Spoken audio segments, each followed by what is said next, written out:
ভিডিওটা কারোর কোনো খারাপ উদ্দেশ্যে বানানো হয়নি, তো ভিডিওটা গায়ে মাখবেন না। ভিডিওটা শুধুমাত্র এন্টারটেইন পারপাসের জন্যই বানানো হয়েছে, তো সবাই ভিডিওটা মজা হিসাবেই নিও। মেলা বসিয়েছে সোশ্যাল মিডিয়াতে কিছু ফুড ব্লগার। কেউ বাঁধাতে যায় কন্ট্রোভার্সি, কেউ যায় ফ্রিতে খেতে খাবার কম দেখিয়ে ফেস দেখানো তাদের মূল্যবানের দরকার। আরে না হলে ভিউজ আসবে না, তাহলে সবকিছু হয়ে যাবে বেকার। তাদের ভুল যখন ধরানো হয় মুখে অনেক কিছুই ফোটে, তাহলে এরকম করে কি তাদের পেটের খাবার জোটে? ভাবি শুধু একটাই জিনিস, এরকম কাস্টমারদের দোকানদাররা বলে না কিছু কেন? বাবা বললেই তো আবার শুরু হয়ে যাবে ক্যামেরা অন অবস্থাতেই, গাইস আমাদের এরকম বললো জানো। তো বন্ধুরা, আজ কথা হবে কিছু ফুড ব্লগারদের নিয়ে যারা ফুডের ব্লগটাই কম বানায়, তাদের সাথে কিছু দোকানদারেরও অবদান আছে। তাহলে চলো আর না করে বেশি দেরি ভিডিওটা শুরু করি। কি বন্ধুগণ, সব ভালো তো? নমস্কার, আমি তোমাদের টক্সিক চ্যানেলে চলে এসেছি নতুন আর একটা ভিডিও নিয়ে। তাহলে আজকে ভিডিও শুরু করা যাক। তার আগে আমি টুকুস করে ফোনটা দিয়ে নাও।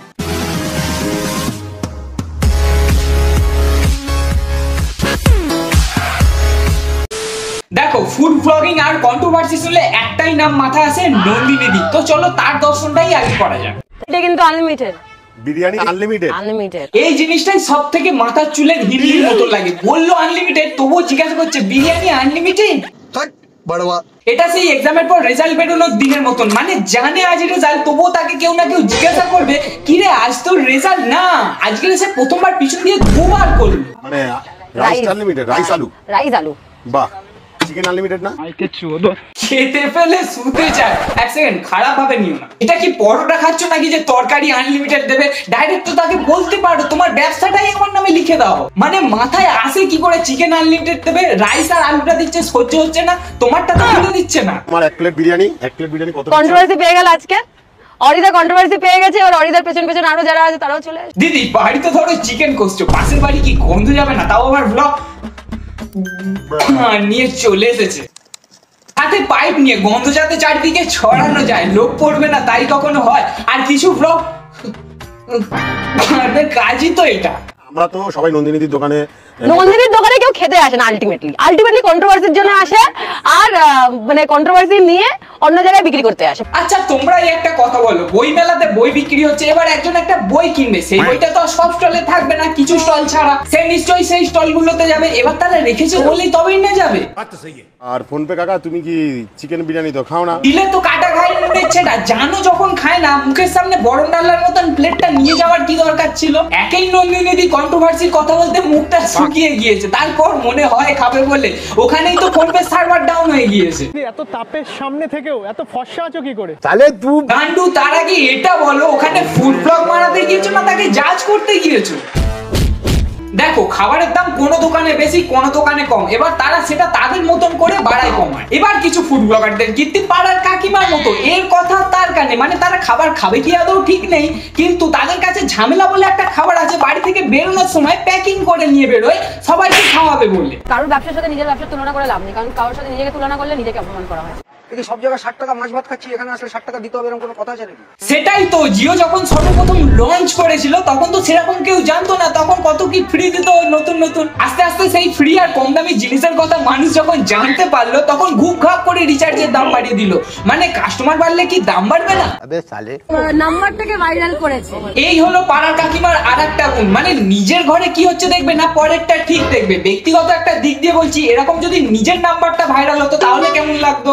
একটা নাম্বার ভাইরাল করে দেওয়ার পরে তোরা হয়তো দুটো ভিউজ পেয়েছিস, তোরা দুটো টাকা কামিয়েছিস, কিন্তু নাম্বার তো ঠিক আছে, তুমি তো ক্যামেরার মধ্যে দিয়েছো নাম্বার।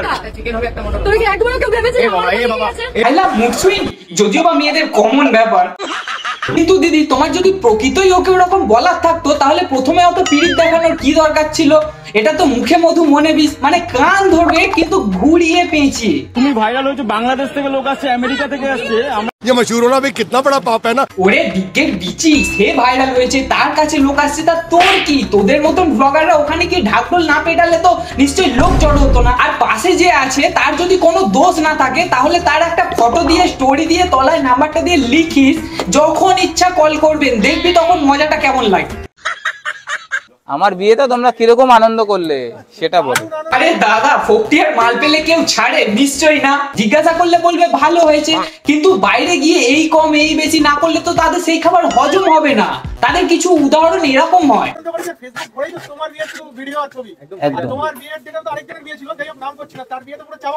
ব্লগিং এ চুগলিবাজি হলো এদের কাছে মেইন জিনিস। আচ্ছা, তোমরা তো নিজেদের ফুড ব্লগার না বলে চুগলিবাজি ব্লগার বলে পরিচয় দিতে পারো। তাহলে দেখবে যার বিয়েটা চাপা পড়ে গিয়েছে তার মতো তোমাদেরও নকল ফুড ব্লগ চাপা পড়ে যাবে। নিঃসন্দেহে তুই ঠিক কথা বলেছিস। আমি আমার মতন, আপনি ফাও কথা বলবেন না। আপনি এসেছেন আমাকে খেপানোর জন্য আর আপনার ভিউজটা বাড়ার জন্য। এই হলো আসল দোকানদার। জিনিস সত্যিই নাম্বার ওয়ান। শুধু একটা জিনিসেরই কমতি ছিল, গলার মাইকটা ছুঁড়ে হাতে ফন্দিটা নিয়ে তারা করতে হয়। আর এই কেমন ফুড ব্লগার ভাবো, নিজের অপমানটাও ছাড়বে। ও তারপরেই তো কন্ট্রোভার্সিটা হবে।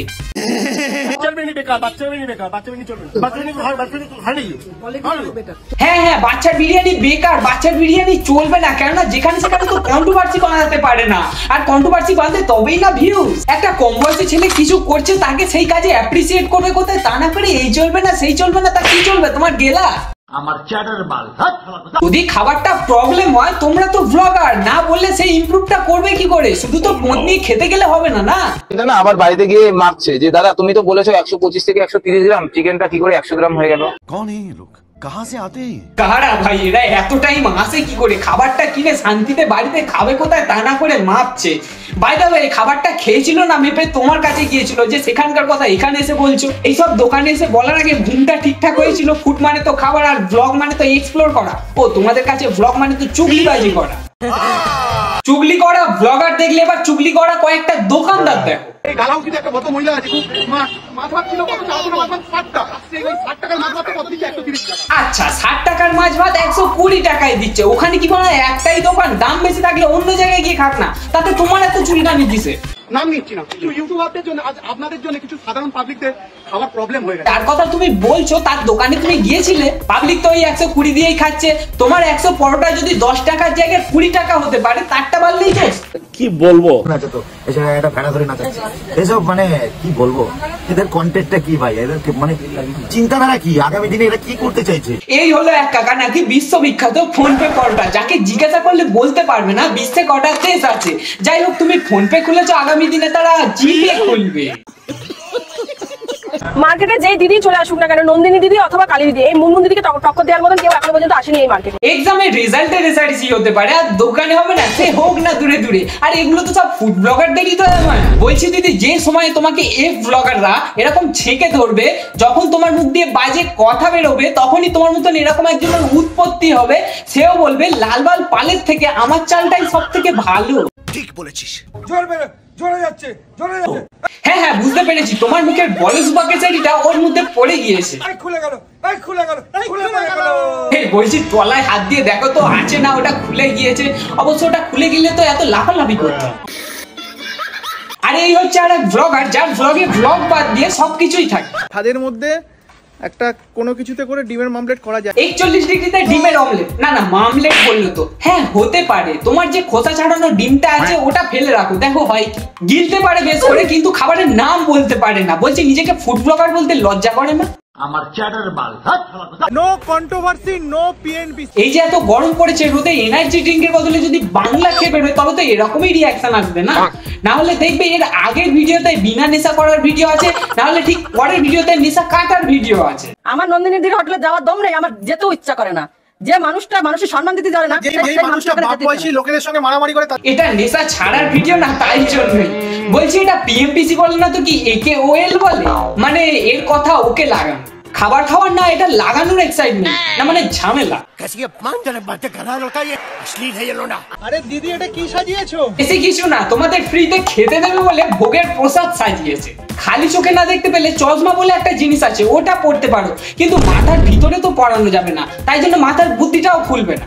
ঠিক বলেছো। ফালতু জিনিস এক্সপ্লোর করার পর মানুষের কাছে যখন খিস্তি খায় তখন রিঅ্যাকশনটা এরকম হয়। মা বাবা তুলে খিস্তি গালাগালি ওইগুলো কি? দেখো যতই যাই হোক মা বাবা তুলে দেওয়াটা ঠিক না, তোমরা তাকে দাও। তার মানে এটা বলতে চাইনি যে আমি তাকে খিস্তি দিতে বলছি।